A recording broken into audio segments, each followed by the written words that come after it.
prophète a aussitôt compris que ces deux fêtes-là, qu'il continue à célébrer après la conversion à l'islam, véhiculaient des idées, n'est-ce pas, qui contredisaient les principes de l'islam, les principes fondamentaux de l'unicité de Dieu. C'est pourquoi il leur avait dit non, à partir d'aujourd'hui, ne célébrez plus ces deux fêtes, car Dieu vous a donné deux autres fêtes qui sont plus meilleures que celles-là. Et aussitôt, les musulmans ont cessé de les célébrer. Donc, l'islam n'est pas contre la manifestation de la joie. Et l'islam n'a interdit à personne de célébrer une quelconque fête, n'est-ce pas? Si quelqu'un n'est pas musulman, nous n'avons pas nous le droit de l'interdire à célébrer, ça fait parce que le prophète a dit, sallallahu alayhi wa sallam, chaque peuple a un jour de fête, n'est-ce pas? Mais nous regardons les fêtes qu'un croyant peut célébrer. Les principes est simple, c'est-à-dire toute fête. Ici, je ne parle pas de la fête de l'indépendance. Je ne parle pas de la fête de l'indépendance qui n'a rien à voir avec la religion. Mais il y a une partie de la religion dedans, parce que ça concerne le pays. Mais moi, par exemple, chez moi, je ne fête pas la fête de l'indépendance. Et quand je passe à la télévision, je l'ai dit, et tout le monde m'entend. Parce que j'ai dit quoi? J'ai dit non, moi je ne fête pas ça. Parce que nous n'avons jamais été indépendants. Pourquoi? Parce que notre politique continue à être téléguidée par ceux qui sèment les désordres sur cette terre. Nous avons toujours des guerres à l'est du pays, là. Vous l'avez appris? Avec M23 et ainsi de suite. À cause de quoi? À cause de nos richesses. Le diamant, le cobalt, et ainsi de suite. Il y a toujours des guerres là-bas à l'est. Qui entretiennent cela? Ce sont ceux-là que vous connaissez. Est-ce qu'un pays indépendant peut vivre dans un continent qui est dans de telles situations? Alors, à quoi on continue à fêter ça? Je dis non, moi je ne fais pas ça. Je ne participe même pas. C'est ça le problème. Ça, c'est moi. Je n'ai pas dit vous, moi. N'est-ce pas? Alors, donc, comme je l'ai dit, le grand principe en islam, c'est que la fête ne doit pas contenir des notions contraires, n'est-ce pas, aux enseignements fondamentaux de l'islam, qui est la religion apportée par tous les prophètes. Parce que maintenant, les deux fêtes de fin d'année là véhiculent des idées qui sont contraires aux principes fondamentaux de l'islam.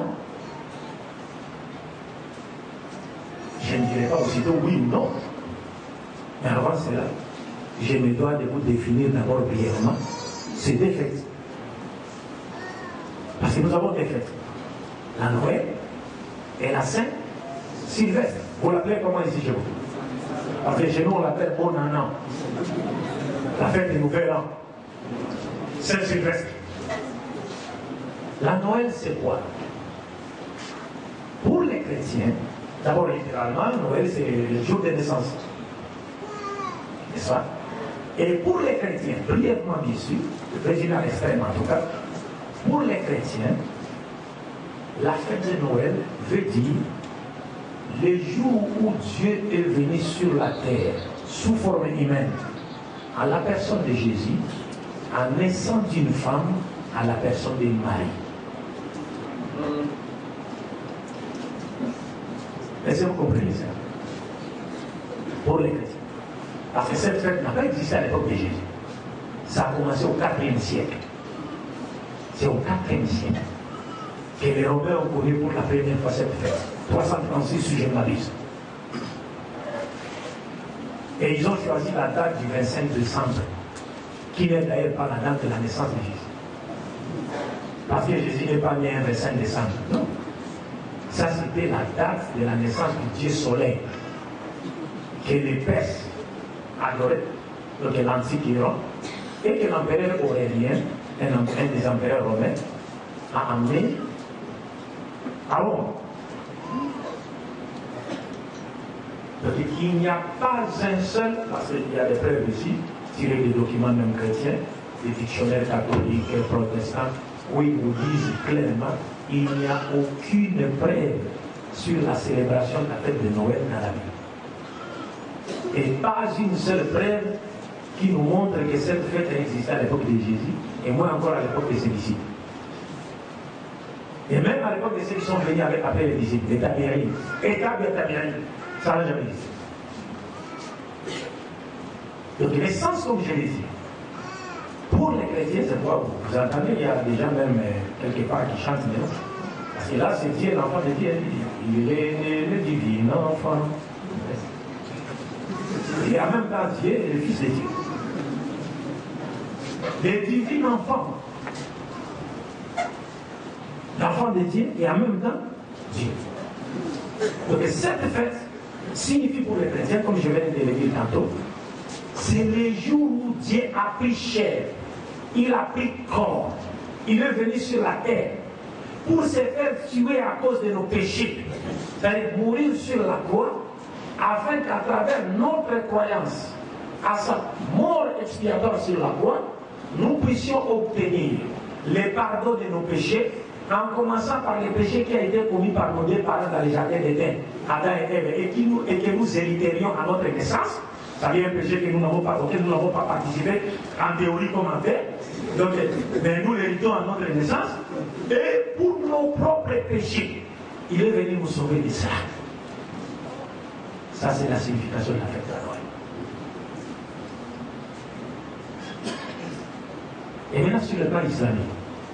Donc, aujourd'hui, un musulman qui célèbre la fête de Noël veut en réalité nous dire quoi? Qu'est-ce qu'il veut en réalité nous dire?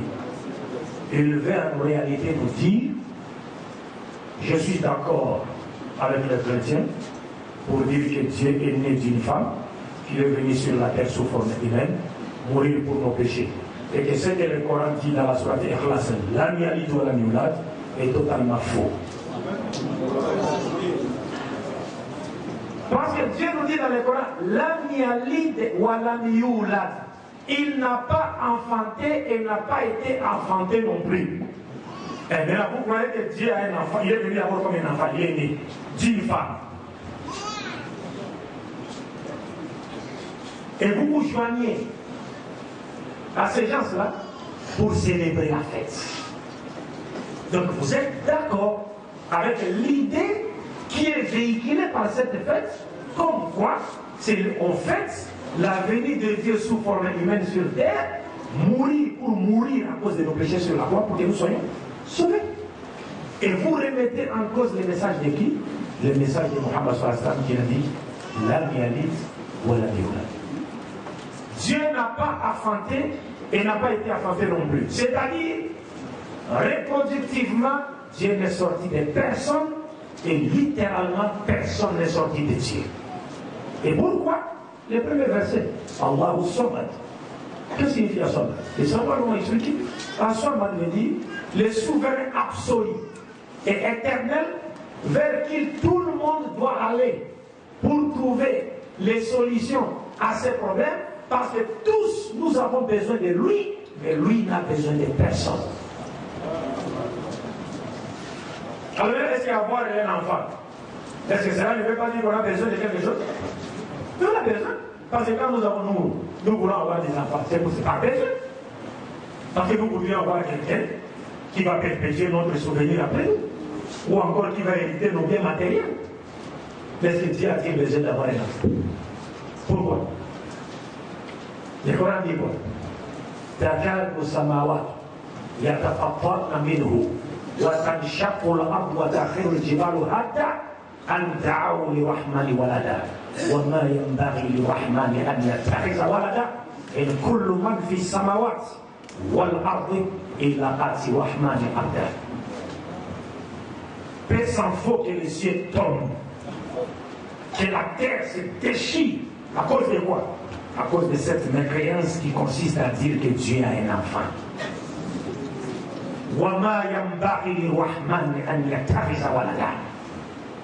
Jamais le Rahman, le Dieu qui s'appelle Rahman, dont le suffix ou l'attribut est Rahman, n'aura besoin d'avoir un enfant.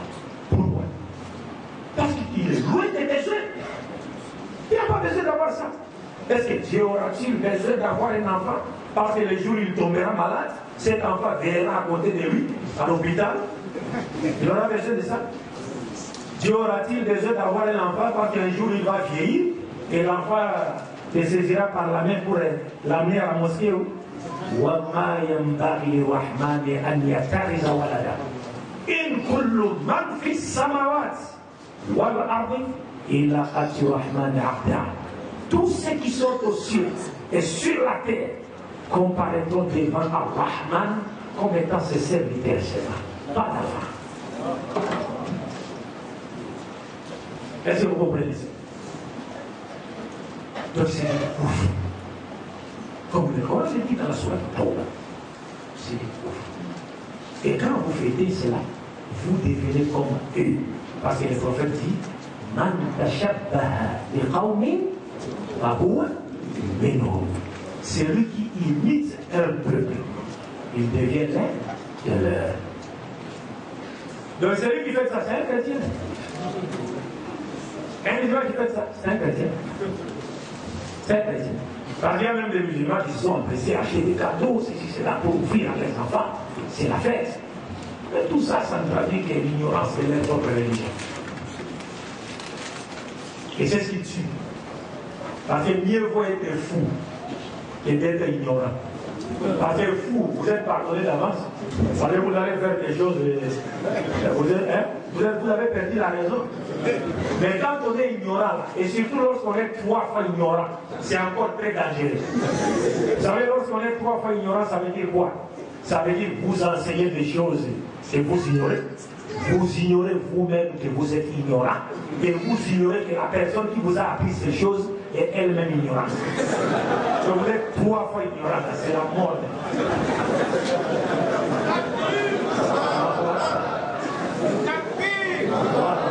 Donc bref, c'était un peu ça par rapport à la fête des Noël. Maintenant, pour terminer, la fête des nouvelles, Saint-Sylvestre. Pour terminer, à l'extrême. Résumé.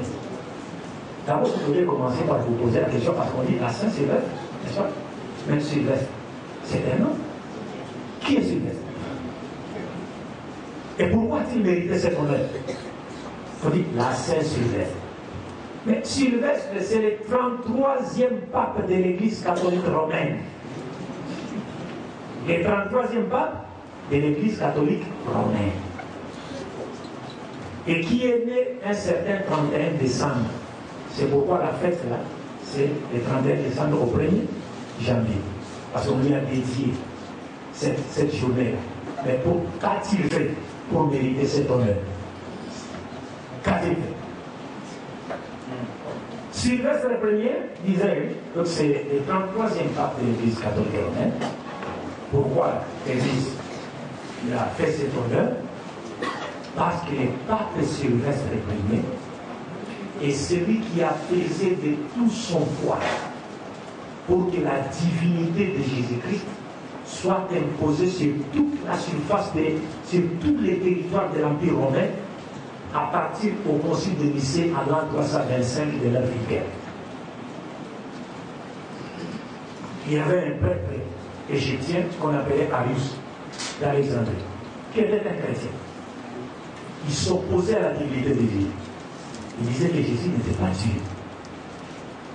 Il a eu beaucoup d'adeptes.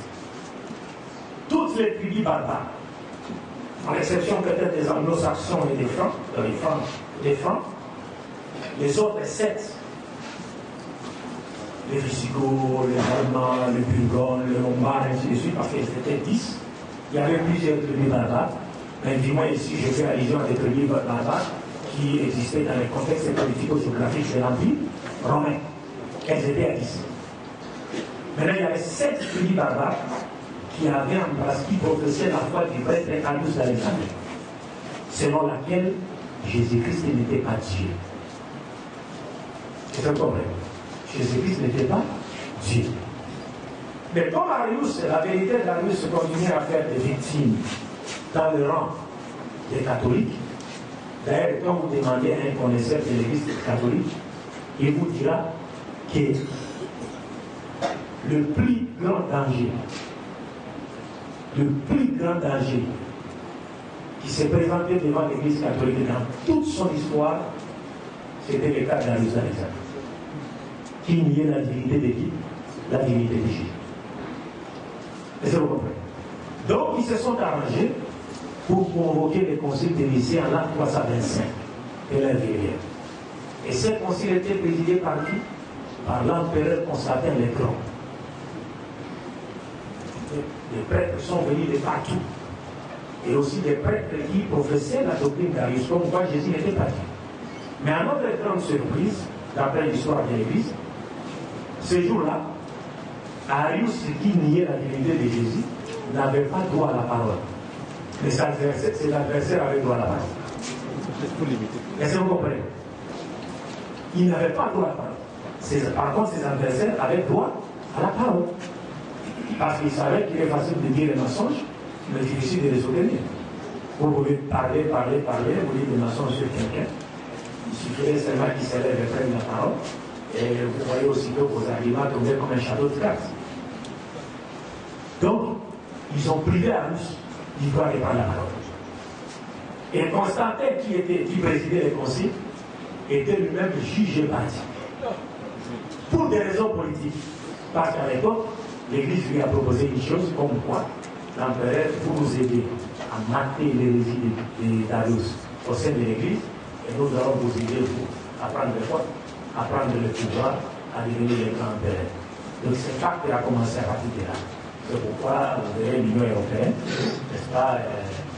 Parce que l'Union européenne, aujourd'hui, toutes les nations qui viennent en tête de l'Union européenne, ce sont des nations barbares qui sont sorties du contexte politico-géographique de l'Antique Empire romain. Vous avez les Francs, les Allemands, les Anglo-Saxons, les Italiens, les Suisses, et ils sont au nombre de sexes comme ça, parce que les droits ont été détruits, les cellules, les Vandales, les Ostrogoths, ils étaient restés au nombre de sept. Est-ce que vous comprenez ça? Alors donc là, il y a eu pacte. Mais bien qu'il y ait eu pacte entre l'empereur et l'Église, l'empereur lui-même ne croyait pas que Jésus est Dieu. L'empereur ne croyait pas la Bible de Dieu. Mais il a accepté ce pacte pour des raisons politiques.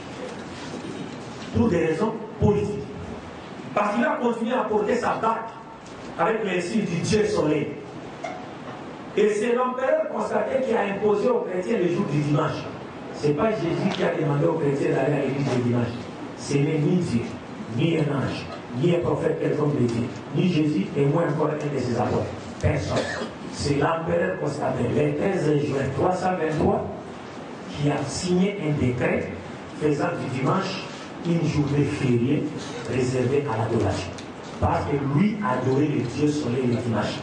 Et c'est pourquoi vous verrez même les jours des semaines que vous connaissez ici, ce sont les jours qui nous ont été apportés par Rome. Parce que lundi, c'est la déesse Lilith, mardi, c'est le dieu des guerres chez les Romains et les Grecs, mercredi, c'est le dieu Mercure, jeudi, c'est le père de toutes les divinités gréco-romaines, c'est-à-dire Jupiter, vendredi, c'est la déesse des beautés Vénus, samedi, c'est le dieu Saturne, dimanche, c'est le jour du dieu soleil, où on l'adorait, le jour où on adorait le dieu soleil. C'est pourquoi le dimanche est appelé en anglais Sunday, Sun Soleil Day Jour, c'est-à-dire le jour de l'adoration du soleil. Et le dimanche n'est pas le 7e jour de la semaine, c'est le premier jour de la semaine. C'est samedi qui est le 7e jour de la semaine. Le dimanche, c'est le premier jour de la semaine. Mais nous musulmans, nous partons à la mosquée, notre grand jour de rassemblement, c'est le vendredi. Pourquoi le vendredi? C'est le 6e jour de la semaine. Et pourquoi? Parce que Adam a été créé un vendredi. Il a été chassé du paradis un vendredi. Et le monde, la fin du monde, arrivera un vendredi. Ce n'est pas la fin du monde de Maya. Ce n'est pas la fin du monde de Maya. D'ailleurs, les gens qui soutiennent les Mayas disent non, d'ailleurs, les Mayas n'ont pas dit cela. On a trouvé cela sur Internet. Parce qu'il y a déjà des gens qui commençaient à trembler. La fin du monde arrive, la fin du monde arrive. Même quand les gens l'ont dit, bon, je me rappelle à Kinshasa, chez moi là-bas, un jour, et je parlais avec les pasteurs, ces pasteurs me disaient, mais Jésus va bientôt revenir et nous prendre. On va monter dans les airs et aller au paradis. Alors moi j'ai dit au pasteur, ah, bon, s'il va venir, bon, comme vous avez un grand poste de téléviseur, commencez déjà par me les donner. Votre voiture, comme ça moi je vais les faire. Comme ça nous allons vous regarder, monter aller au ciel. Alors, خلقناكم وفيها نعيدكم ومنها نخرجكم تارة أخرى. Personne n'est là nulle part. Je me rappelle une fois un chrétien, un frère chrétien me dit ben, parce que vous savez, quand on parle avec les frères chrétiens chez nous, on ne sait pas présenter la situation de notre pays. C'est l'un des pays le plus christianisé d'Afrique. Nous sommes un pays de plus de 70 millions d'habitants. Mais les chrétiens sont majoritaires. Les musulmans sont beaucoup plus nombreux à l'Est, mais nous avons au moins presque 10% des musulmans à l'Est. C'est une population de au moins 70 millions d'habitants. Mais les chrétiens donc, sont très forts, ils ont beaucoup de chaînes de télévision, de radio. Dans la capitale, c'est Kinshasa, ils ont plus de 13 chaînes de télévision et plus de 17 chaînes de radio. Et dans cet océan médiatique, les musulmans n'ont pratiquement rien, si ce n'est la vérité. C'est seulement il y a cela 4 et 5 mois qu'on vient d'installer la première radio islamique Al-Bayan. Mais la chose qui nous importe pour nous, c'est la vérité qui a été prêchée par tout le prophète. Alors, j'ai discuté avec ce frère chrétien, parce que quand un chrétien arrive au bout du rouleau et qu'il n'a plus d'argument, le seul argument qui peut avancer face à un musulman, il arrive que les chrétiens lui disent mais non, mais Jésus est mort et ressuscité, il est monté au ciel. Mohamed lui est mort en terre. Alors Jésus est plus grand que Mohamed. Alors nous étions dans un débat. Ce n'est même pas moi qui ai répondu à la question. Il y avait un frère, c'est un commerçant même, sénégalais. Il aime tellement les débats interreligieux, il nous suit partout, mais il n'est pas un connaisseur. Même le débat, même sa religion. Wallah, pendant que nous étions en train de chercher des réponses à donner, les frères est venu à côté de moi, où ça? Mais ce qu'il a dit, c'est lui. Moi, je trouve que les chrétiens aiment même Mohamed et plus que Jésus. J'ai dit, mais comment ça? Il m'a dit, mais non. Lui, il a dit ici que Jésus est mort et ressuscité, il est parti au ciel, selon les foi. Mohamed est mort enterré. Mais moi, je n'ai jamais vu un chrétien mourir ressuscité sur les choses. Ils suivent tous Mohamed dans la tombe. Ils aiment Mohamed plus que Jésus. Parlez. Vous comprenez un peu ça? Et le débat était clos. On n'a même plus besoin de baisser. Le débat était clos. Alors, pour finir, mes chers frères et sœurs en islam, je disais donc que pour les chrétiens, la fête des nouvelles, qu'on appelle communément la Saint-Sylvestre, a un sens qui remet en cause la doctrine fondamentale de l'unicité de Dieu prêchée par les saints. Parce que si les chrétiens, en l'occurrence les catholiques, n'est-ce pas, ont dédié au pape Sylvestre Ier la journée du 31 décembre, parce qu'il est né un certain 31 décembre, comme je le disais, c'est à cause de quoi? C'est parce que c'est lui, comme je l'ai dit au départ, c'est lui qui a fait de tout, donc il a pesé de tout son poids pour imposer la doctrine de la divinité de qui? De Jésus-Christ. Maintenant, en reconnaissance de ce qu'il a fait, l'Église lui a conféré, lui a dédié la journée du 31 décembre. En d'autres termes, un musulman qui célèbre cette journée-là, c'est comme s'il voulait nous dire: je suis parfaitement d'accord avec le pape Sylvestre Ier que Jésus-Christ est Dieu. Et le Coran qui nous dit لَقَدْ كَفَرَ الَّذِينَ قَالُوا إِنَّ اللَّهَ هُوَ الْمَسِيحُ ابْنُ مَرْيَمَ est faux. Est-ce que vous comprenez? مَنْ تَشَبَّهَ بِقَوْمٍ فَهُوَ مِنْهُمْ. Donc l'islam n'est pas contre la manifestation de la joie, en guise de conclusion, et l'islam nous donne une orientation. L'islam est venu pour nous montrer quelles sont les fêtes que nous devons célébrer. Et en islam, nous n'avons que 3 fêtes. En islam, nous n'avons que 3 fêtes, si je m'avise. Si je suis tombé, les chers de la presse. La première fête, c'est Eid al-Fitr, que nous célébrons à la fin du mois d'Aman. La seconde fête, c'est Eid al-Adha, la fête du Tabaski. Et la troisième fête qui est hebdomadaire, c'est la journée du vendredi. En dehors de cela, il n'y a aucune autre fête à l'islam. Il n'y a que ces trois fêtes à l'islam. Est-ce que vous comprenez ça? Et vous remarquerez que les jours de nos fêtes à nous, musulmans, nous sommes comment? C'est-à-dire, nous sommes traversés par la lumière de la spiritualité. Est-ce que vous comprenez? Bien qu'il y a quelques musulmans égarés, qui donnent même rendez-vous à certaines de leurs concubines. Parce qu'avant même la fête du Ramadan, certains déjà appellent. Le Ramadan, la fête c'est demain. On se retrouve là où, tout en oubliant que le prophète Mohammed sallallahu alayhi wa sallam a dit Man asa Allah yawm al-Eid kaman asa Allah yawm al-Eid. Donc le prophète a dit celui qui désobéit à Dieu les jours de la fête des Eid, c'est comme s'il a désobéi Dieu le jour du jugement de Dieu.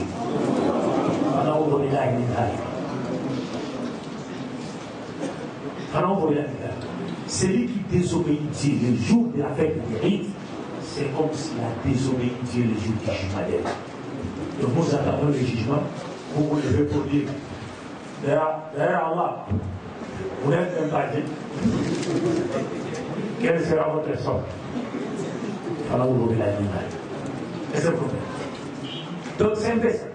Donc je disais pour conclure, terminer, que vous remarquerez que les jours de nos fêtes, nous sommes traversés par une lumière de spiritualité. Alors que les jours des fêtes de fin d'année que nous connaissons ici, Wallah, toutes les armées du diable sont en alerte rouge. Et tous les péchés que Dieu et ses prophètes ont interdits sont commis ces jours-ci. Pourquoi? Parce que ce sont des fêtes d'origine païenne qui n'ont pas été instituées par Dieu. Déjà au XVIIe siècle, l'Angleterre l'avait interdit. À Massachusetts, aux États-Unis, on l'avait interdit. Mais par après, ils ont regardé le comité commercial, ils ont dit non. Je vais faire notre appel d'avoir l'argent. Vous comprenez? Donc c'est maintenant c'est commercial. Oui, c'est commercial. Ça dit même les musulmans qui voyagent et partent en Chine reviennent, ils ciblent déjà la clientèle. C'est-à-dire, on dit nos femmes et nos filles doivent s'habiller d'une manière décente. Kuntum khayra umma ukhrijat lin-nas ta'muruna bil ma'ruf wa tanhauna 'anil munkar wa tu'minuna billah.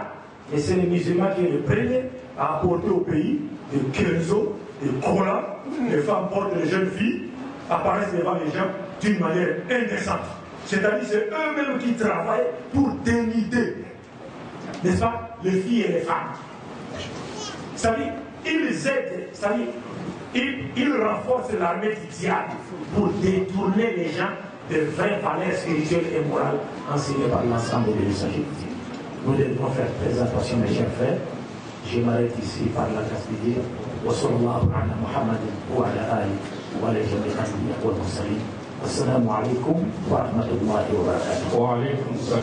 Alhamdulillah. Donc, dès à présent, nous remercions toute la délégation congolaise pour la communication. La première partie de notre rencontre. Il est juste midi 5. Nous allons prolonger nos assises jusqu'à midi 45. Donc nous allons prendre 40 minutes pour échanger encore. Je sais que dans certaines mosquées, la prière c'est à 13h. Donc, et bon, pour permettre à ceux qui prient à 13h d'aller le faire. Nous avons reçu énormément de questions. Il y a des questions qui se recoupent. Donc, parfois, nous avons écarté une question qui était déjà venue. Et on va essayer, dans la mesure du possible, de répondre. Et quand les questions se recoupent, bon, je pense que les réponses là aussi vont être de même. Maintenant, au niveau des organisateurs, m'avaient demandé un petit chapeau donné à boire je pense que vous pouvez le faire. Ceux qui doivent leur distribuer des sachets d'eau, etc., vous pouvez le faire. Bon, juste 2 à 3 minutes, et puis on va continuer.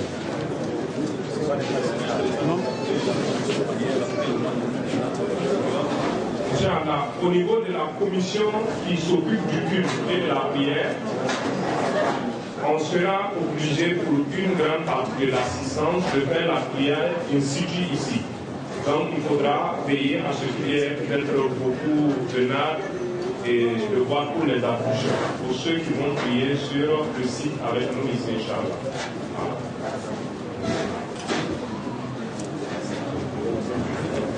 Les questions continuent d'appui.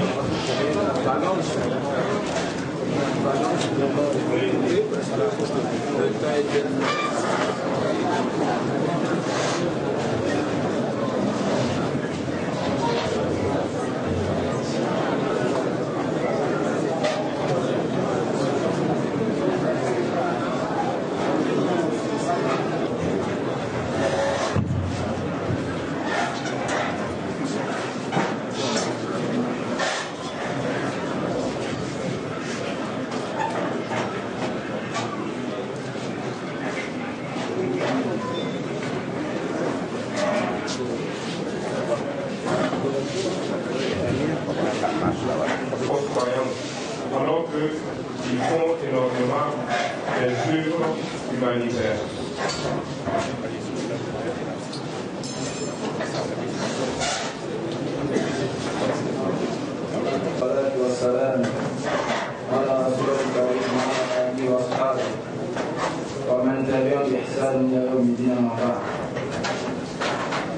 Notre frère conférencier, Dr Abdelmajid, a pensé que dans cette séance de questions-réponses, que votre frère Abdelhamid Elenga, qui est donc le chef de la délégation, essaye de participer avec lui dans cet échange. En ce qui concerne la question, je crois que dans l'exposé de notre conférencier, il a été très clair. Il nous a défini le but pour lequel nous les humains, nous les êtres humains, avons été créés par Allah et mis ici sur terre. C'est pour son adoration. Et pour adorer Dieu, il fallait qu'Allah subhanahu wa ta'ala envoie les messagers pour nous enseigner comment l'adorer. Et cette adoration, cette façon d'adorer Allah a trouvé donc sa forme définitive en la personne justement du prophète Mohammed sallallahu alayhi wa sallam. Parce qu'il ne faut pas oublier que l'islam, qui est donc la religion prêchée par tous les prophètes, était comme un édifice, une maison que Dieu bâtissait. Donc pour bâtir cette maison, il a envoyé plusieurs maçons qui sont donc des prophètes envoyés, des messagers. Donc ils ont un premier, ils ont un dernier. Le dernier donc c'est Mohammed, paix et bénédiction d'Allah soit sur lui et sur le reste des prophètes. Donc aujourd'hui, celui qui a cru au prophète antérieur ne croit pas au dernier prophète, ne peut pas être compté parmi les croyants. Aujourd'hui, s'il faut appeler croyant, c'est celui qui croit en Muhammad sallallahu alayhi wa sallam et au reste des prophètes. Parce que ces prophètes, si vous refusez de croire à un seul, c'est comme vous avez refusé de croire à tout le reste des prophètes. Et il faut croire en eux tous. Mais celui que nous devons suivre, c'est donc Muhammad sallallahu alayhi wa sallam. Donc, juifs, chrétiens qui font des œuvres humanitaires, qui font du bien ici sur terre, seront récompensés ici. En ce qui concerne le salut, en ce qui concerne la vie éternelle, ils ne pourront l'avoir que par Muhammad sallallahu alayhi wa sallam. Voilà pourquoi le prophète Mohammed sallam, il a été clair, il dit Wallazi nafs Muhammadin biyadihi. Il a juré par celui qui détient l'âme de Muhammad. Je jure par celui qui détient mon âme. La yasma'u bi ahadun minazil umma yahudiyyun wala nasraniyyun thumma yamut wa lam yu'minu bima ursiltu bihi illa kana min ashabin nar. C'est un hadith sahih rapporté par Muslim. Le Rasul sallam dit: je jure par celui qui détient mon âme, c'est-à-dire Dieu lui-même. Voilà pour qui il ne faut pas avoir peur des féticheurs, des marabouts, des machins, tout ça. Hein? Parce que c'est Dieu qui détient nos âmes. Personne ne peut nous donner la mort si c'est rien que Dieu. Ouais. Ah, les marabouts chez vous ici, vous voyez, bon, moi je compte dans le contexte, chez nous au Congo, quand on parle de marabout, c'est quelqu'un, c'est un féticheur, c'est un magicien, c'est quelqu'un qui fait du mal. Ouais, c'est voilà. Bon, peut-être en Afrique de l'Ouest, les marabout, c'est un connaisseur positif, c'est-à-dire de la parole de Dieu et tout. Vous voyez, chaque mot change de contexte d'un milieu à un autre, et c'est comme ça. Donc, celui qui détient mon âme, il a juré par celui qui détient son âme. Et celui qui m'entend, celui qui m'a écouté, parmi les gens de cette communauté, juifs ou chrétiens, là c'est très important, vous voyez le prophète Salah a cité ici les juifs et les chrétiens qui font partie de sa communauté. Donc celui qui a écouté ma parole, parmi les gens de cette communauté, que ce soit juif ou chrétien, ensuite meurt sans croire en mon message, sauf il sera parmi les gens de l'enfer. Sauf il sera parmi les gens de l'enfer. Ça c'est la parole du prophète Muhammad sallallahu alayhi wa sallam. Donc le prophète Muhammad sallallahu alayhi wa sallam, c'est le prophète envoyé à l'humanité tout entière. Il l'a envoyé pour les juifs, il l'a envoyé pour ceux qui se disent chrétiens, il l'a envoyé pour les noirs, il l'a envoyé pour les blancs, les rouges, les jaunes, pour tout le monde. Donc celui qui entend parler de Mohamed aujourd'hui là et meurt sans le suivre, sans croire en lui, alors sera destiné au feu de l'enfer par l'IA. Donc voilà donc pour la réponse de façon succincte. Donc les juifs et les chrétiens, s'ils meurent aujourd'hui là, c'est fini.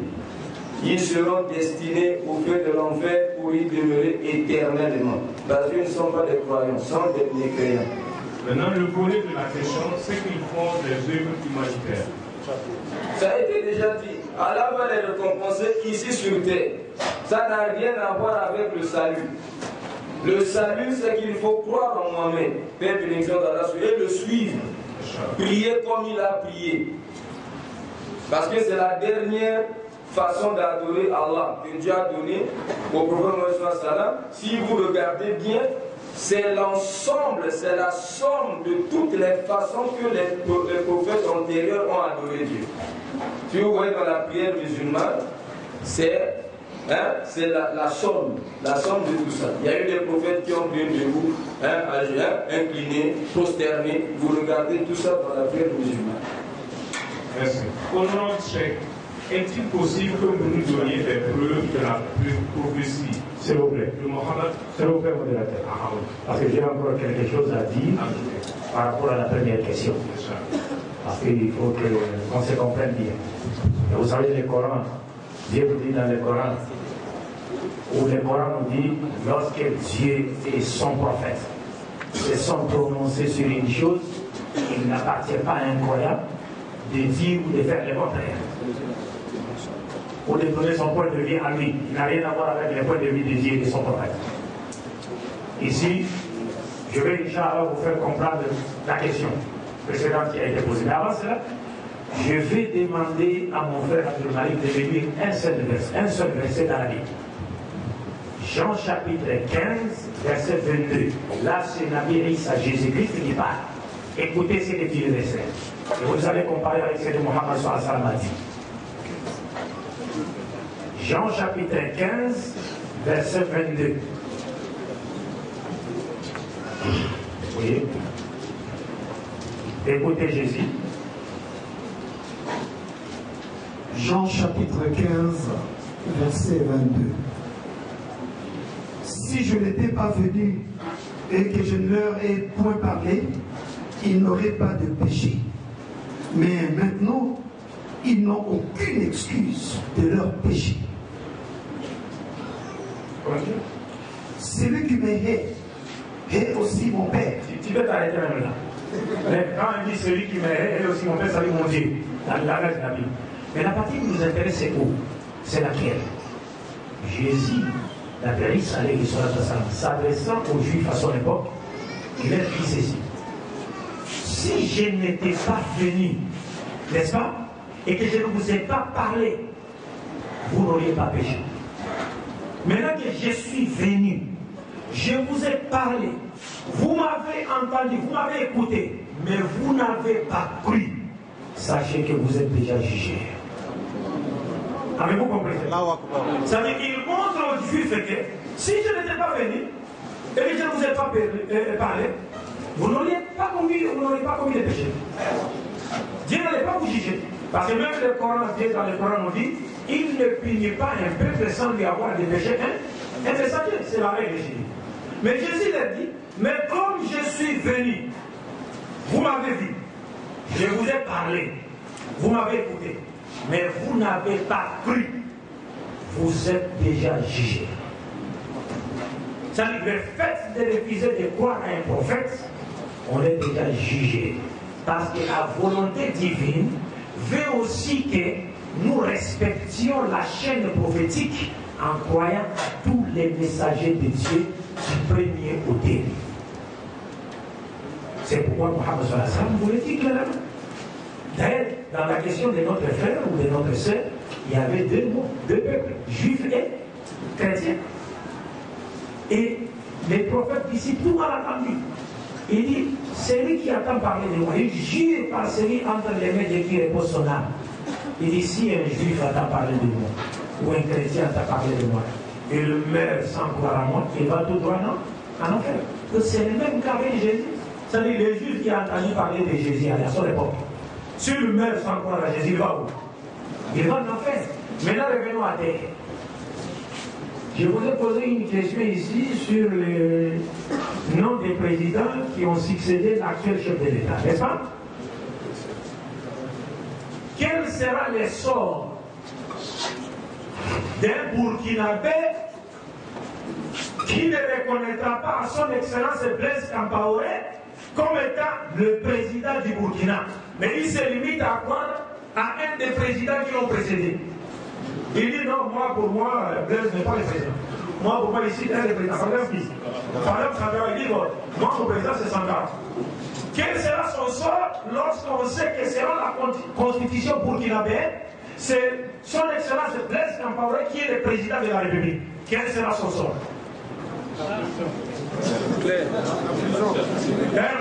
Moi, personnellement, je pense que si un tel Burkinabé existe, et qu'il disait devant tout le monde aujourd'hui ici, en tout cas pour moi, M. Blaise Compaoré n'est pas le président, pour moi c'est tel président. Je pense que bien que je ne sois pas burkinabé, je serai la première personne à mettre la main chez lui et ramener à la police. Parce qu'il est en train de tenir des propos qui sont contre la Constitution, qui reconnaît à son excellence Blaise Compaoré comme étant le seul président de la République du Burkina. Donc si cela se passe au niveau inférieur, il y a combien plus forte raison au niveau supérieur? C'est la même chose, mes chers frères. Donc il ne faut pas avoir foi aux yeux.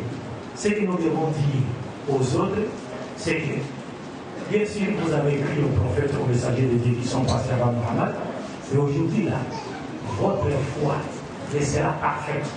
Et vous aurez les salut en acceptant Mohammed comme étant le messager de Dieu envoyé à l'humanité tout entière. Et quand on parle des œuvres, vous savez ce que Dieu dit dans le Coran? Coran chapitre 24, verset 39. Qu'est-ce que Dieu dit?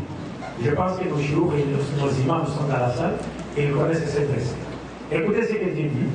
Verset 39. وَالَّذِينَ كَفَرُوا أَعْمَالُهُمْ كَسَرَابٍ بِقِيعَةٍ يَحْسَبُهُ الظَّمْآنُ مَاءً حَتَّى إِذَا جَاءَهُ لَمْ يَجِدْهُ شَيْئًا وَوَجَدَ اللَّهَ عِنْدَهُ فَوَقَّاهُ حِسَابَهُ وَاللَّهُ سَرِيعُ الْحِسَابِ. Qu'est-ce que Dieu dit? Dieu dit ceux qui ont mépris, n'est-ce pas? Ceux qui refusent de croire. Mais ils font des bonnes œuvres, n'est-ce pas? Mais ils refusent de croire. Dieu nous dit dans le Saint-Coran, leurs œuvres, bonnes œuvres, aux yeux de Dieu, c'est comme le mirage. Le miracle, quand il fait chaud, vous regardez sur le désert ou sur une route bitumée, vous verrez comme s'il y a de l'eau, n'est-ce pas? Mais de loin, mais quand vous vous rapprochez, vous voyez le bout de l'eau. Alors Dieu parle de ceux qui refusent de voir que toutes leurs bonnes œuvres sont comme un mirage. C'est-à-dire qu'ils pensent qu'après la mort, Dieu les récompensera à cause de leurs œuvres, bonnes œuvres, même s'ils n'ont pas cru au message de Muhammad. Mais Dieu dit au dernier jour, ils ne trouveront rien là-bas, ils trouveront Dieu seul et il les prendra et les jettera en enfer. Parce que Dieu fait ce qu'il veut et il n'est pas questionné sur ce qu'il fait, c'est nous serons questionnés sur ce que nous faisons ici. Donc quand aux bonnes œuvres, ils seront récompensés sur la terre. Ils seront récompensés, les bonnes œuvres, il y a des gens de bonne volonté, de bon cœur, ils seront récompensés sur la terre. Mais au-delà, c'est seulement les gens qui croient en Dieu, qui l'adorent sans l'associer avec qui quoi que ce soit, et qui respectent la chaîne prophétique jusqu'à Muhammad. Dieu dit dans la sourate de Zukhruf, وَلَقَدْ أُوحِيَ إِلَيْكَ وَإِلَى الَّذِينَ مِنْ قَبْلِكَ لَئِنْ أَشْرَكْتَ لَيَحْبَطَنَّ عَمَلُكَ وَلَتَكُونَنَّ مِنَ الْخَاسِرِينَ. C'est fini. Alhamdulillah. La deuxième question, est-il possible que vous nous donniez vos preuves de la prophétie de Mohammed dans les évangiles et la Torah? De toute façon, les musulmans, quand ça les arrange, ils citent les livres. Et quand ça les arrange pas, ils disent que c'est falsifié.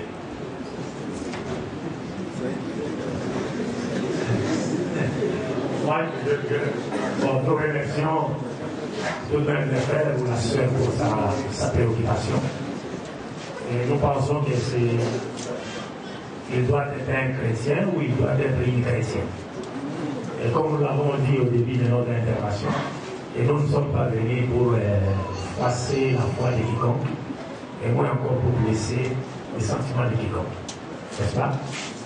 Nous savons tous que nous avons été créés par un seul Dieu, et que c'est ce Dieu-là que nous devons adorer sans l'associer avec qui nous protestons. Alors, par rapport à l'apostolat de Mohammed sallallahu, je voudrais d'abord commencer par les derniers points. Et non, les musulmans citent les livres quand ça les arrange, et ils les laissent de côté quand ça les arrange. Donc, la faute n'est pas attribuée aux musulmans. La faute n'est pas attribuée aux musulmans s'ils se comportent ainsi.